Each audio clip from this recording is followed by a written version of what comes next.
Good evening and welcome to Native Communities and the Vote, part of the OAH online learning series that has been made possible by a grant from the National Endowment for the Humanities. My name is Elizabeth Marsh and I am the Director of Membership, Marketing, and Communications for the organization. Our guest tonight is Sara Davis, an education specialist in the National Archives Office in New York City. Sara has been with the National Archives since 2009 and has facilitated a number of similar programs as tonight's. She will be taking questions during tonight's event. Please put your questions in the Q&A box, which you can find at the bottom of your screen rather than your chat box, so that they're easier for us to keep track of. Our event tonight is being recorded, and we will be making the recording available next week on the OAH website, and it'll be available to the public. After our event, if you don't mind staying on for just a moment or two, we have a quick 4-question survey that will only take a minute or two of your time, but will help us direct future content for our programming. And now I'm going to turn it over to Sara. Thank you, Sara, for joining us today. Oh, thank you for having me, Beth, and thank you to the Organization of American Historians for allowing me to come and speak to your group. Just going to share my screen.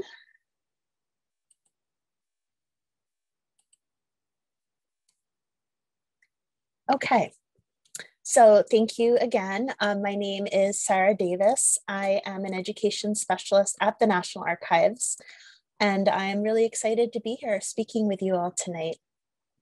So to begin, I'm going to just provide a brief introduction to the National Archives, as well as the documents we'll discuss today are held by this federal agency. So I'm going to turn my camera off so that you can see a little more of the screen and the documents, and we will get going here.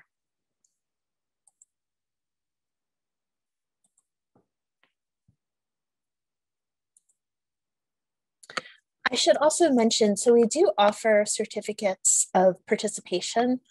If you would like one, we do give those out through the National Archives Distance Learning Program. And there will be a link at the end that you can click on. And that is the only way we can honor certificate requests at this time, but we are happy to share one if you need that for your organization. So just to begin, if anyone is not familiar with the National Archives, what is the National Archives? The National Archives and Records Administration, also known as NARA, preserves and provides access to the records of the government of the United States of America. We're known as the nation's record keeper. In this role, our mission is to provide public access to federal government records in our custody and control.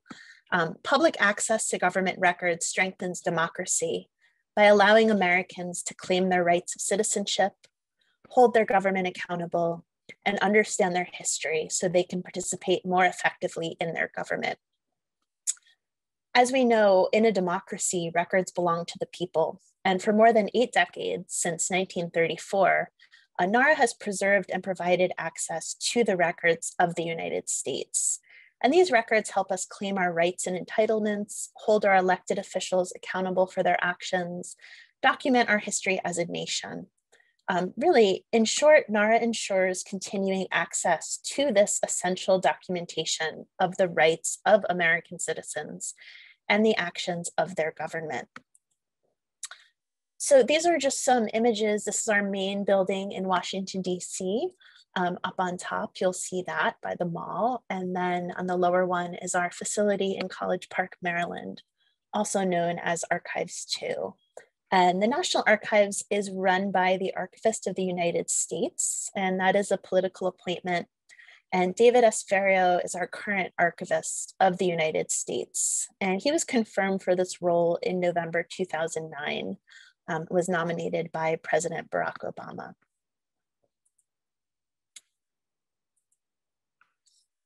And so you can see here, we have locations across the country. So from one building on Pennsylvania Avenue, the National Archives now has over 40 facilities nationwide, and this includes presidential libraries as well. This is just a little background of what we hold. So when we speak about these records we're going to talk about tonight, you'll be able to have a sense of really the volume and the magnitude of these documents. Federal government records with continuing value are considered about 2 to 3% of records created. So that 2 to 3% is what ends up in the National Archives. But even with that small percentage, you can see just the huge amount. So that's over 15 billion with a B pages of textual records, over 900 terabytes of electronic records, and growing. And this just shows you a brief, some little snippets of some of these documents and the different types of documents. So this idea of information of value brings us to these questions. And these classroom questions in primary source analysis: who writes the stories? Who benefits from the stories? Who's missing from the stories? As we know as educators, document analysis is the foundation for working with primary sources in a classroom. So there are always these 4 considerations that we talk about as educators at the National Archives. We ask people to meet the document, to observe its parts, to try to make sense of it, and to use it as historical evidence. So document analysis and the ability for students, or really anyone, to attain a level of comfort with primary sources is a fundamental skill needed to support interpretation of sources and making informed decisions about historical documents. So as we know as educators, so much of understanding a primary source and its importance comes from the context of the era in which it was created and the events occurring concurrently. So we see this through many different historical topics, and voting rights of American Indians is included. Really, this discussion of voting rights is inextricably linked to that of citizenship and really who is considered American. So this brings us to one of the most well-known documents held by the National Archives. And this is the Constitution, and you see this here in our rotunda of the National Archives. So while this document is over 225 years old, it maintains relevance. And the rights and freedoms that are the very basis of an American government is put forth through these records. So you can see close up, the Constitution, however, does not specify eligibility requirements for voting. So that power is left to the states. We do see this right discussed, however, in several constitutional amendments, and Congress has the power to enforce this right. And we'll speak about some of these amendments a little later in the program. But in the early American Republic, this did not include American Indians, either men or women. So prior to 1832, Native communities were legally considered independent nations. From the start of the Republic, the United States federal government negotiated treaties with the Native nations similarly to foreign countries. This is not to say that the treaties were always respected or enacted, but more speaking in terms of the councils and negotiations. So what happens in 1832? There is a court case, a landmark court case, Worcester versus Georgia. And this is decided 5-1 by the US Supreme Court that states did not have the right to impose regulations on Native American land. American Indians are declared by the Supreme Court as domestic dependent nations overseen directly by the federal government. They still retain a high degree of independence, this is Native communities, but they're subject to US laws.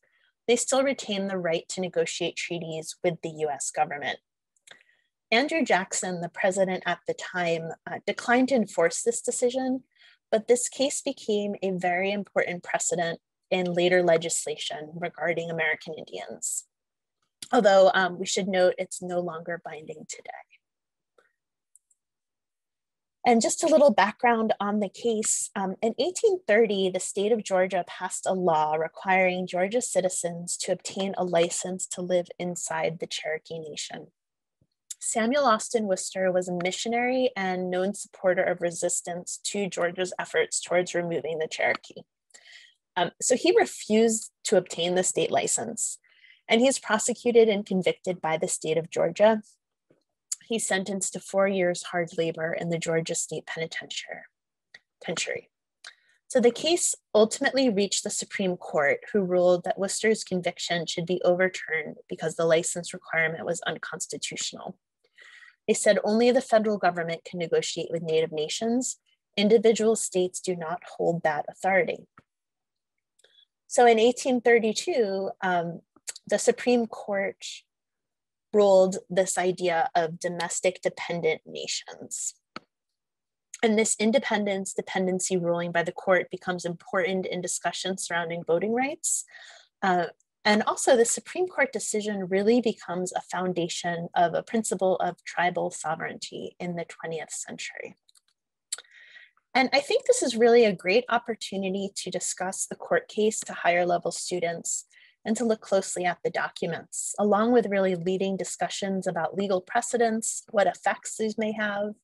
And judging by your classroom's comfort with document analysis, you can delve as deeply into this case as supports your practice. And I should say also, all of these documents that you see are going to be included in an email, a link in an email that you'll receive tomorrow from the OAH. So you'll have access to those as well. And these are all digitized records from the National Archives. So as we mentioned treaties, this is an example of the unratified California Treaty. So we also see voting rights denied. So when US troops occupied California in 1846 during the Mexican War, American Indians were denied the right to vote. So we see this language echoing that of the court in Worcester versus Georgia, where the US Commissioner and Article 3 of this treaty say, to promote the settlement and improvement of said nations. So I just want to take a moment to acknowledge that while we have yet to see a document created by American Indians on this topic tonight, although we will later in the program, the National Archives holds records created by the federal government. And unfortunately, particularly during this era that we're discussing, these records often only explicitly include voices of the government or those working on behalf of the government, which often did not include American Indians in this era. We see signatures, we see some relayed comments from Native communities in documents supporting treaty negotiations. And we also have correspondence received in some series of records. But there's also information in the absence as well. And I really think this could lead to fruitful discussion in classrooms about why, and really speaking with students about what they feel like is the appropriateness of this and the written record. So this 14th Amendment is what we see here. And this is one of the constitutional amendments I was referencing earlier. This was ratified in 1868 to extend the rights of citizenship to freedmen. Section 2, in redefining apportionment of representatives to Congress, explicitly includes Indians. So the beginning sentence of Section 2 reads, quote, representatives shall be apportioned among the several states according to their respective numbers, counting the whole number of persons in each state, excluding Indians not taxed, end quote. The amendment originated after the Civil War when Congress attempted to pass legislation securing civil rights for the recently freed slaves. President Andrew Johnson repeatedly vetoed these bills because he believed individual states had the right to determine the status of freedmen, really without interference from the federal government. So in order to take this issue out of Jackson's reach, Congress chose to address civil rights with a constitutional amendment. So on June 13th, 1866, Congress approved a joint resolution proposing a 5-part amendment to the Constitution. And also I should say, while not specifically focused on American Indian voting rights, there are several really wonderful 14th Amendment activities on Docs Teach to use in your classroom. So questions regarding American Indian citizenship and voting rights could be incorporated into those activities with your students. And I'll spend a little time later speaking about Docs Teach in case anyone is not familiar with the resource. It's a really wonderful free resource for educators that we offer from the National Archives.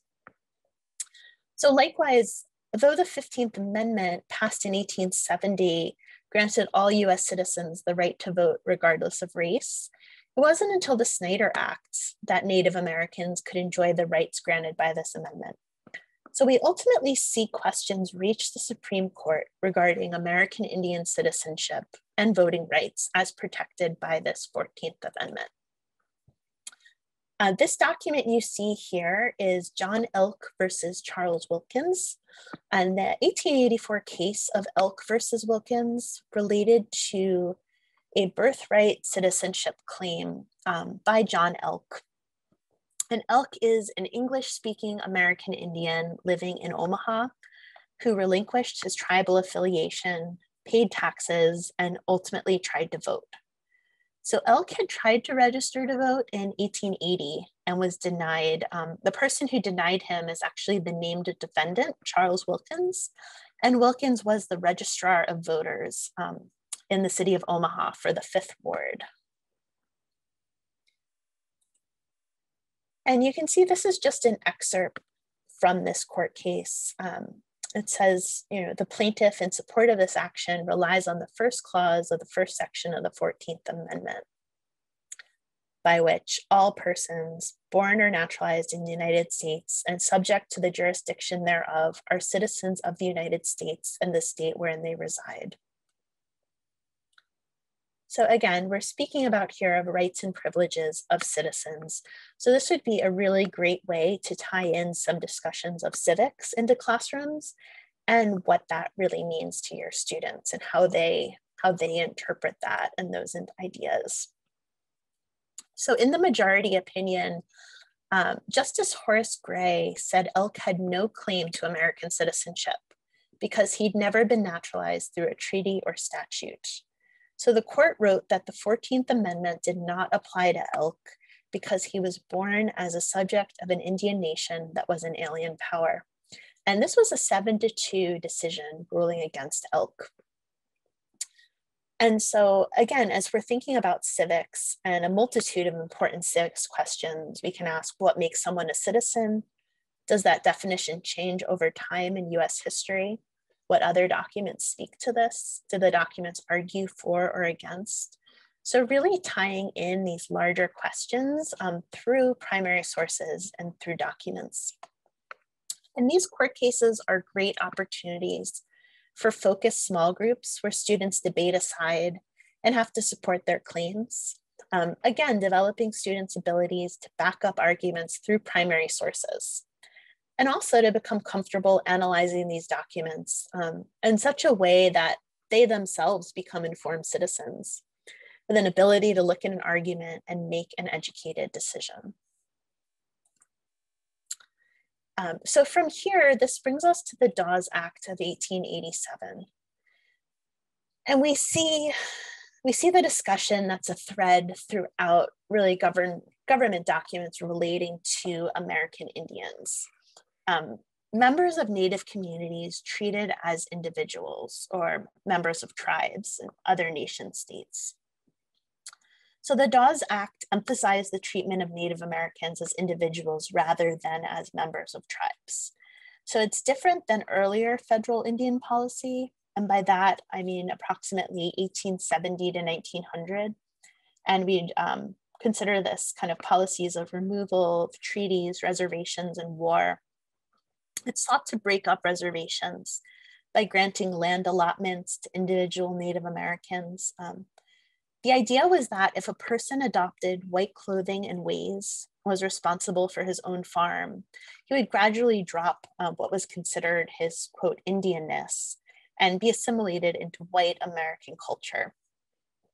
And it would then no longer be necessary for the government to oversee Indian welfare in the paternalistic way it had before, or to provide meager annuities that seemed to keep the American Indian in a subservient and poverty-stricken position. And we see in this an era of multiple legislation.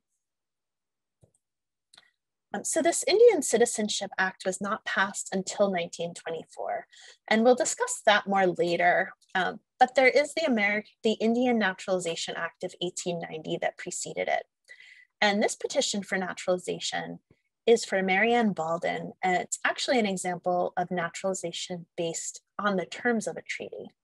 So in this case, it's an 1862 treaty with the Potawatomi Nation of Indians. And the later treaties with tribal nations, as well as the allotment acts beginning in the 1870s, further offered citizenship for those who complied with the wishes of the government. So this is just a close-up, an excerpt of that document of the petition. So you can see the petition a little closer here, including this clause we see on the 5th line, noting that during the time of residence, the person in question conducted themselves as a woman of good moral character, attached to the principles of this government and well disposed to the good order and happiness of the same.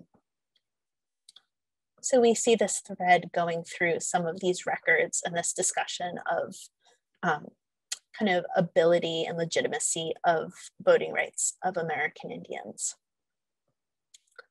So we've been discussing federal records as the National Archives protects and preserves documents created by the federal government.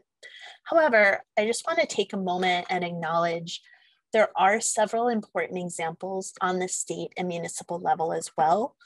They just happen to be outside the scope of what we're considering this evening. So these are two examples here in 1917 and 1920. But they do exist and should be considered if you're discussing voting rights with students. Again, as we all know, none of this exists in a vacuum.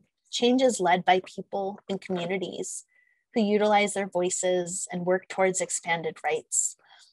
So whether that's through the courts, civil disobedience, right to assemble, freedom of speech, again, like so much, lessons about rights really link back to these fundamental aspects of the Constitution, this understanding of civic engagement and responsibility.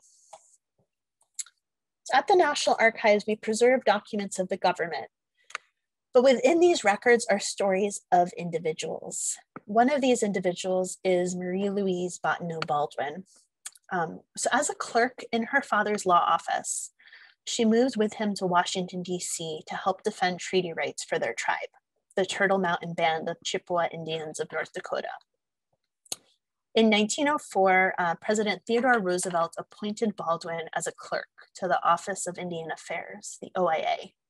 She was also a respected member and active speaker for the Society of American Indians, SAI.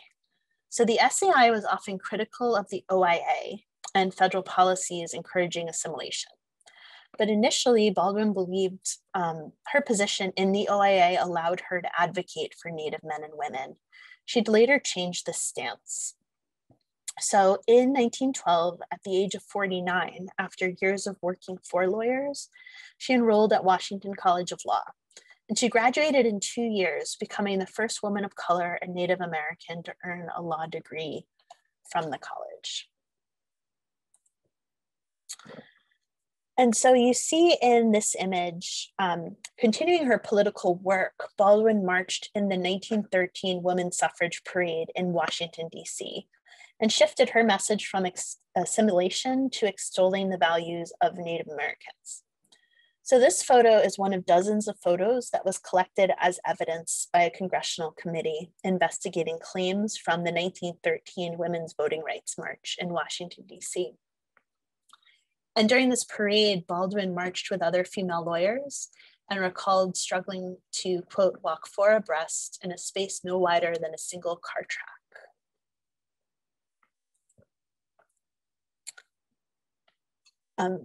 So Zitkala Shah, also known as Gertrude Bonin, was a colleague of Bottineau Baldwin's at the Society of American Indians. And she was a prolific writer and advocated for American Indian citizenship and full voting rights. So you can see a quote from her here in the American Indian magazine in 1919 in an editorial comment. She says, "In the land that was once his own, America, there was never a time more opportune than now for America to enfranchise the red man." And so we really do see advocates throughout this history and people who are working to expand voting rights and freedoms for American Indians and American Indian communities. So while these marches and activism for full suffrage were occurring, the United States was in the era of World War I. The valor shown by American Indian service members contributed to the continued push for citizenship and full voting rights. You can see just some statistics here about American Indian service involvement. So in World War I, 3,000 to 6,000 American Indians enlisted, and another 6,500 were drafted into service during World War I. About 2/3 of these served in the infantry. So there is large involvement from this community in the military in World War I. Company E of the 36th Division was entirely Native American. And we see here in 1919, honorably discharged Native American veterans were granted citizenship for their service. So determining that it was only just and fair that all Indians be declared citizens, Congress passed the Indian Citizenship Act in 1924. However, it would still be decades before Native Americans were allowed to vote in all 50 states. And we're going to look at a few examples. You can see in this excerpt, and again, all of these records are National Archives records. The citations are on the bottom, but you'll also be receiving links to these documents in your in the post-webinar materials. So an excerpt from this, and it's in that kind of area with the red crayon or pencil notation. They say, "Indians believe they have aided in the American fight for freedom from the time of Washington down to the World War, when only 2,000 out of the 10,000 boys we sent to the war returned to their homes," declared the chief. "These youths were not obliged to go to the World War, as we are wards of the government, but they realized the fight was for our freedom as much as it was for the white people. We believe the memory of the Indians ought to be honored. The first white men were received cordially by the tribes, and now that we are a part of this great land of freedom, we believe all fair-minded citizens are with us in our ambition to become allowed to vote."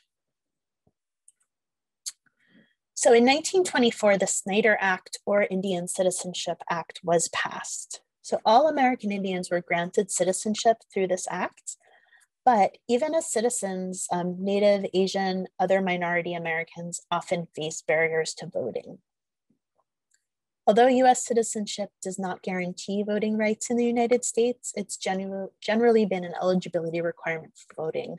The prerequisite profoundly limited voting rights among men and women who were Native American or Asian immigrants.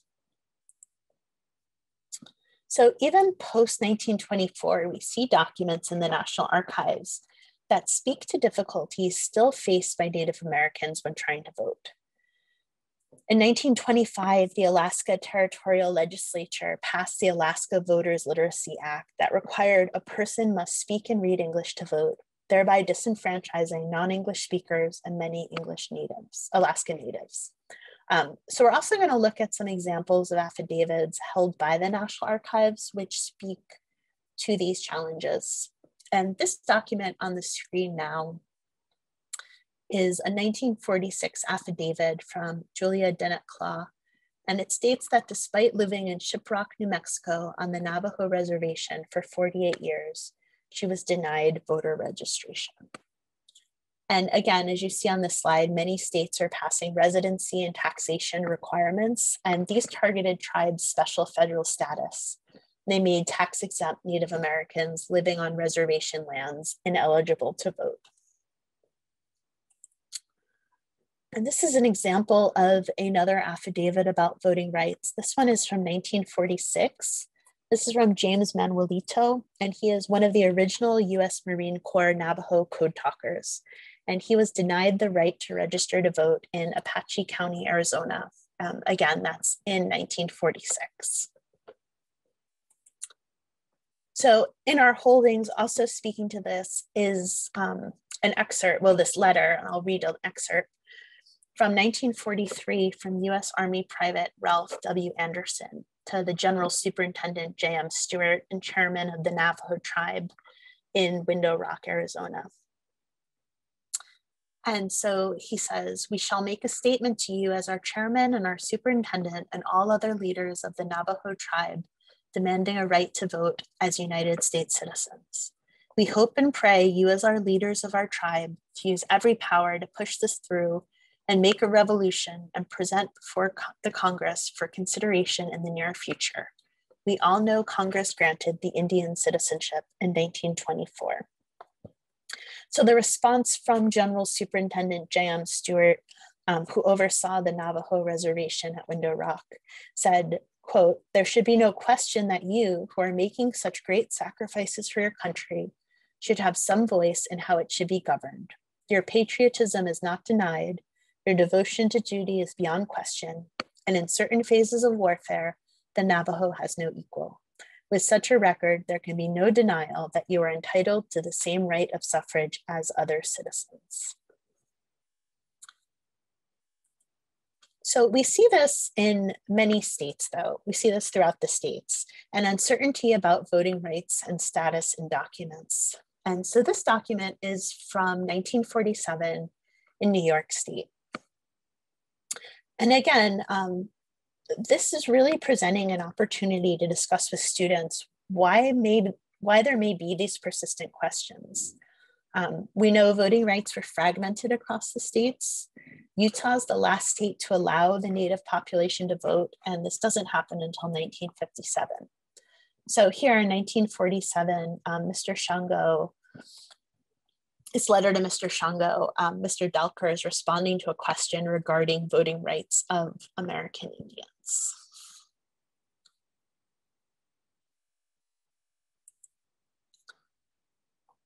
So civil rights legislation really sought to address this on a federal level.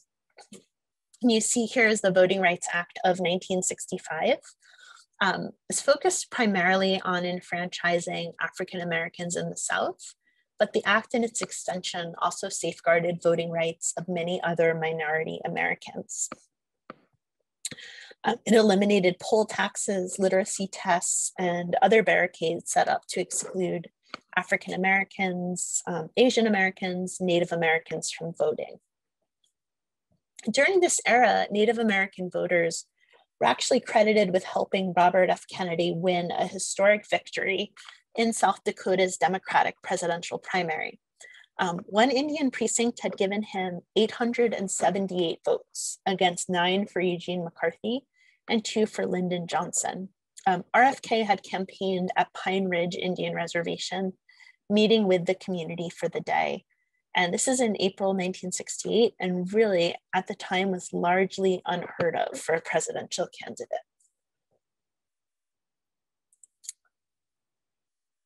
And so here you see, this is a White House press release that shows President Gerald Ford's remarks upon signing the Voting Rights Act of 1975.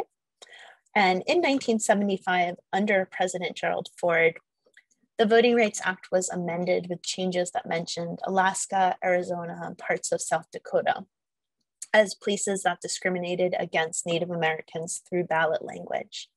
The federal law required that polling locations offer information in Spanish and various Native languages. So we've been discussing the documents, but just as importantly, I'd like to give a brief introduction to a resource for researching these records at the National Archives, specifically developed for educators. So here you'll see in the resources list you'll receive after this webinar, there'll be additional websites such as the National Archives catalog, our Native Communities program, and this kind of references this slide. But what I'll be speaking about next is Docs Teach. And this resource was really envisioned to help really to help educators.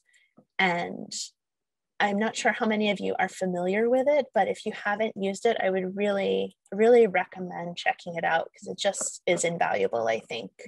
So this is the online tool for teaching with documents from the National Archives. And in the materials we'll email after the session, there will be a DocsTeach folder that includes all of the documents we discussed this evening, as well as activities that touch upon some of the topics we also spoke about. So voting, the Constitution, document analysis, assimilation. On DocsTeach, there are different topic pages, subject pages, including one about referencing American Indians. And this page includes selected primary sources and teaching activities. We just passed an exciting milestone for DocsTeach, and we now have over 200 teaching activities developed by National Archives educators. These are all available for free to teachers and students for all different levels and topics of history and civic education. This is just an example of a sequencing activity for the high school grade level about American Indian voting rights through history. And you'll see here, this is just a close-up of the documents, and the majority of which we have discussed this evening, and students are asked to drag them in the correct sequence. So you see some of those directions given right here to students. So in addition to sequencing them, it gives prompts to students. And so for this activity, when students click, when you're done, they'll be prompted with the following: to make a list of some major events in American history that also occurred during this timeline. They're asked the question, do you think these events had an impact on American Indian voting rights and the documents in this activity? Why or why not? Discuss other major events that occurred at the time the documents were created. Make a list using student answers. So we really, this resource was developed to really try to be as helpful as possible to educators and support their teaching of American history through primary sources. So I'll just conclude speaking about DocsTeach in our presentation with some quick tips for using DocsTeach for virtual learning. So you can create a folder of documents and share the URL with students to access prior to a class video meeting. Students can choose one document to read or analyze and share with the class. You can create folders with different documents for small groups of students. You can gather multiple activities. You can share folders or classrooms of activities with fellow teachers. You can share these by sharing the URL. Students can actually complete an activity and turn it in via the website, Google Classroom, whichever your LMS, your learning management system. And National Archives educators have developed mini webinars to provide additional information on DocsTeach. So those are available as well on our YouTube channel. And we also offer professional development webinars on demand for groups of 10 educators or more on DocsTeach for a deeper dive into its uses. I should also say that the National Archives offers free field trips for all levels of students, really K through 16 and beyond. And there's never a charge for our programs. So I would encourage you to check out our distance learning page and reach out if anything looks of interest. So here is the link for the participation certificate if you are interested in requesting a certificate of participation. And you would receive one back within the week from the distance learning mailbox at the National Archives. And so this brings us to the end of our presentation tonight. I want to thank you again all for participating.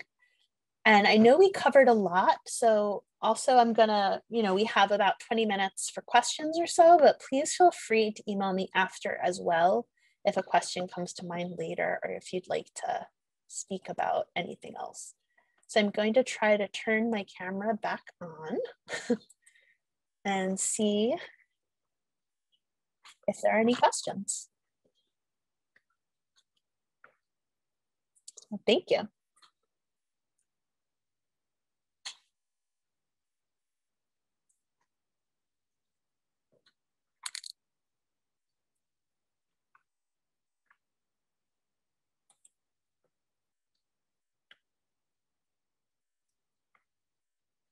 Oh yes, so we have a question for the Google form link in the chat. Let me get that.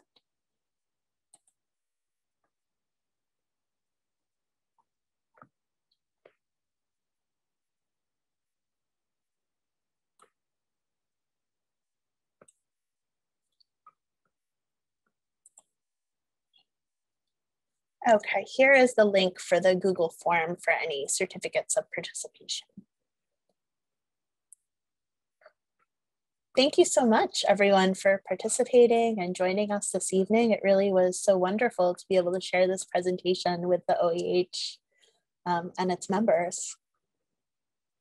And again, if there are no questions tonight, please feel free to reach out at a later time too, if any come.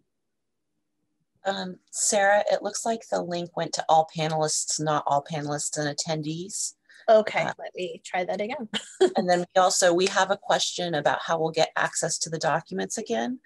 Those will be, we'll be sending an email tomorrow, and there will be a list of links in there that everybody who attended the webinar tonight will receive that. Yes. And then Sarah, did you want to tell us about the webinar that the National Archives is doing? I believe it's next week, about Native American treaties. Yes, so next week we have a webinar on American Indian treaties and the history of American Indian treaties through documents of the National Archives. So I would encourage you to participate in that if that is of interest to you as well. I can put in the chat as well the registration for that. And it's, again, primary sources related to treaties. It's next Wednesday, the 17th at 7 p.m. And this is the link for, just putting in the chat the link for additional information and how to register for that. So thank you for that reminder. And then Sarah, I don't know if you saw, there's a question that popped up. Does the National Archives have a specific lesson plan on Indigenous women and the suffrage movement? That's a great question. We do not have a specific lesson plan on Indigenous women and the suffrage movement. We have many lesson plans about people who were involved in the suffrage movement, and none are specifically focused on Indigenous women, but Indigenous women are included in them and in those discussions. And that is under the American Indian subject page, under the activities would be there. And there is, believe it is Docs Teach /suffrage, but I will put that in there in the chat again for all of you. And again, if you have any questions, any specific questions about things like this, I would be very happy to speak to you offline about them too, if they come up after. But yes, if you, under find and use activities, if you search suffrage, you will see there are 11 results that come up on Docs Teach. And there are different activities depending on grade level. But they do include discussion of individual women and men who fought for suffrage. We have another question, Sarah. How much discussion was there regarding American Indians gaining citizenship at the time of the 14th Amendment debates? You know, as far as I'm aware of, based on the records of the National Archives, that was not so much a large discussion at the time. It was more focused on formerly enslaved individuals.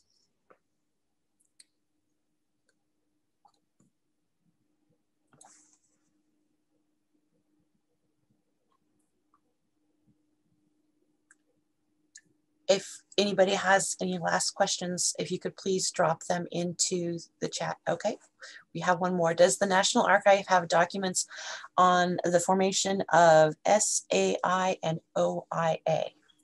It does, I believe. Those would be under, I don't think we have any of those on Docs Teach that I'm aware of. I'm not aware of teaching activities that have been created yet about those, but those would be under our research branch. So under the archival side, and those you could find by searching the National Archives catalog, and that address is catalog.archives.gov.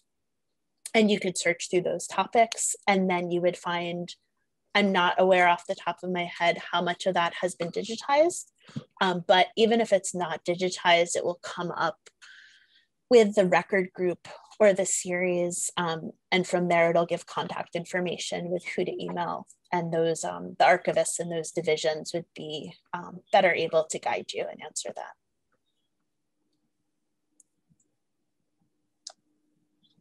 And it looks like we have one more question. Do you have documents pertaining to voter suppression? We do. We have, again, we have affidavits from various people. We have court cases. We have lots of court cases. It is actually our largest record group in the National Archives are the district courts. So when cases make it to federal court about voting and voter suppression, we have the supporting documentation that's included. So there could be affidavits, there could be interviews in that, and some of those do relate to voter suppression. There are also, we have the Legislative Archives is a division of the National Archives, and those would include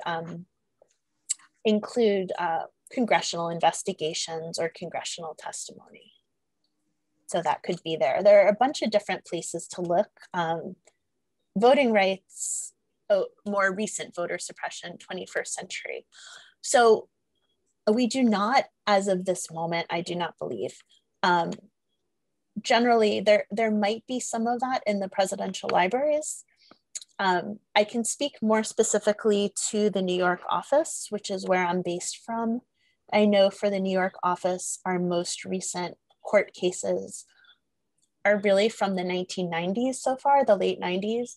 Generally, we're working about 20 years back, and that's just because of records retention policies, and documents come to the National Archives after the federal agencies that created them are finished with their business use.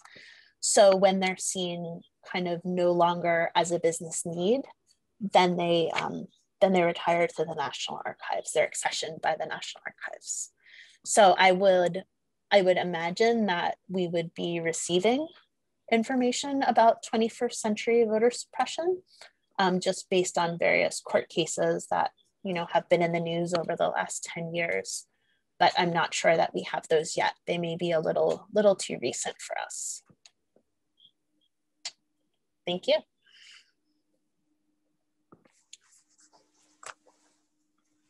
Sara, could you define what those two acronyms were, please? Yes. Thank you. The SAI and The IA, yes. Yes, okay. So the SAI is the Society, I think it was the Society of American Indians. I'm just going up to make sure in my notes that yes, Society of American Indians. And OIA is the Office of Indian Affairs.